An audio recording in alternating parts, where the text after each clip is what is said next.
Paloma here. In this video, I'm going to teach you how to do an exercise called the Turkish get-up. This is traditionally done with a kettlebell, but I'm going to take you through the steps with just my body weight so you can learn the positions. And then I'm going to also show you an alternative to loading it, especially if you're new to the movement and you're even new to handling a kettlebell. So you have a way to practice this while feeling the benefits of the joint stability, the core stability, and all of the cognitive fun stuff, which just means it makes you think. So it's a 6-step system. I'm going to take you through each one specifically. Feel free to rewind this video back as many times as you need, because there are a few components, and I'm going to be a little bit more detailed than my typical tutorials because I want you to feel confident in what you're doing. So I'm also going to be moving around a little bit just to make sure you can get a good view of both sides and where my body is. So I'm going to use an imaginary kettlebell. I'm going to start with that imaginary kettlebell in my left hand. This means I'm going to be in a fetal position on my left side. So from here, I'm going to roll to my back. The kettlebell will be in my left hand. My wrist is stacked over my elbow.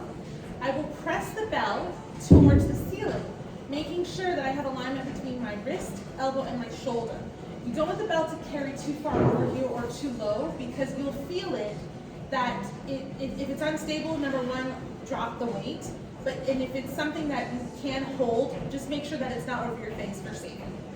So now, the same arm that is holding the bell, that is the knee that is bent. This is where I'm going to flip to the other side, so you can see what's happening on the other side. So my legs are spaced out very wide. This is intentional because we're going to be moving towards the opposite direction in order to get to the next step. People typically start too narrow, and that's not so optimal, so just give yourself a lot more width than you would think. You can adjust later on as you practice. Now, where do I put my hands? An awesome trick is to think about just placing the elbow, bend the elbow, place the hand on the hip, and then just send it out to the side like that. It's super duper easy. What this does is it gives you like a good parallel track between this arm and this leg. Now from here, this is step 1, by the way. The setup is step 1. Moving to step 2, we're going to roll to your elbow. You do this by pressing this heel into the ground and just actually get down on the ground with me and try it just like this. When you push your heel, you'll see what happens. Your hips, you roll to the side. This helps avoid it being a sit-up, which it's not. It's not a sit-up. If you do a sit-up, what can happen is the leg can come off the ground, your elbow, your arms, things can move. And it's not about an abdominal exercise. You're using your glute to push and roll you to that elbow. So you can do a few reps of that just to practice. Drive, making sure that your elbow is directly underneath your shoulder. I'm going to scoot back a little bit so you can see me a little bit better. So then step 2, we're going to roll to the elbow. Exhale, drive this way.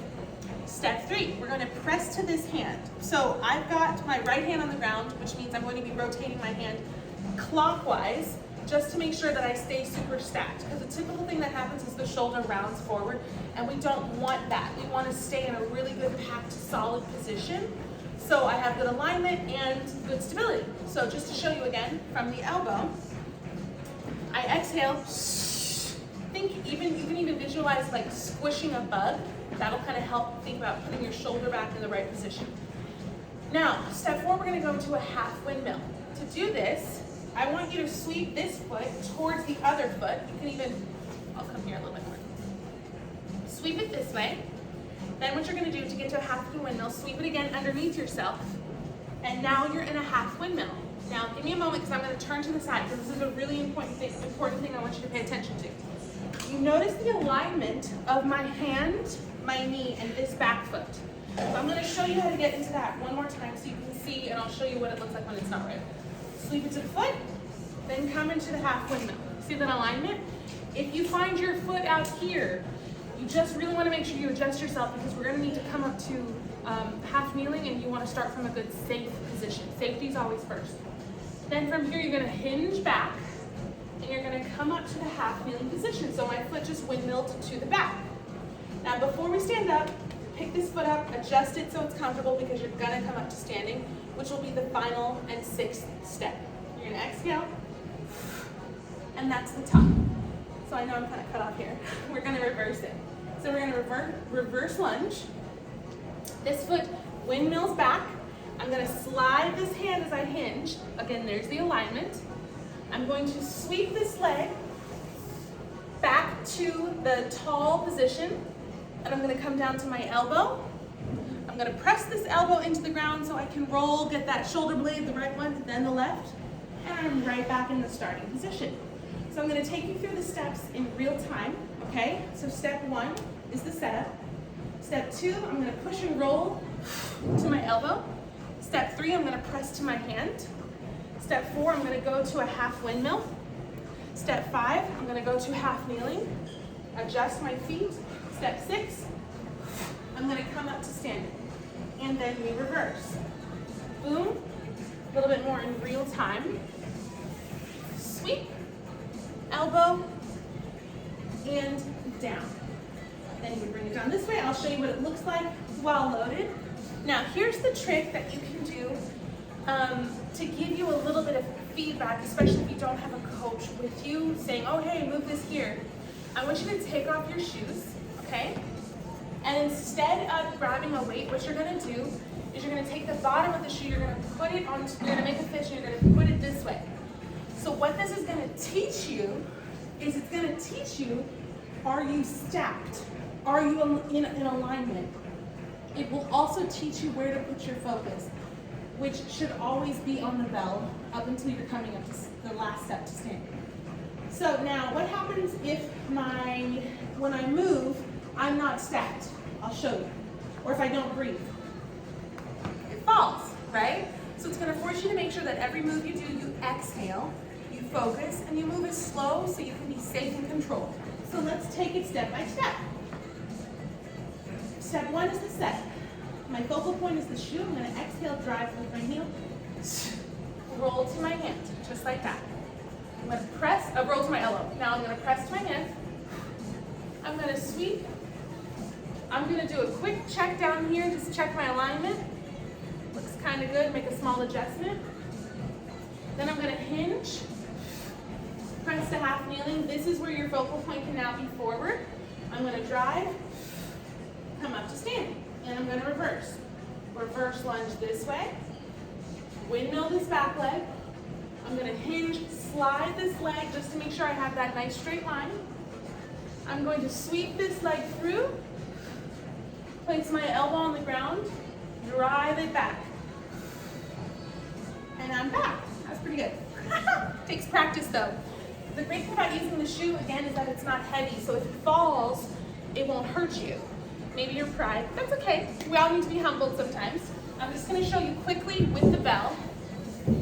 I do actually like to train barefoot, but for the sake of the traction with my socks on this ball, I'm gonna put them back on. But if you're training barefoot, better for you, it's good. So, with the bell, always respect the bell. I start in fetal position. I exhale, roll to my back. My elbow is directly underneath my wrist. I'm gonna exhale, I'm gonna press it so it's in the middle of my chest, not my forehead. Got my hand, find my good position over here. Exhale, drive that heel into the ground. I'm gonna inhale, exhale, that's step 3. Inhale, exhale, do a quick alignment check, this looks good.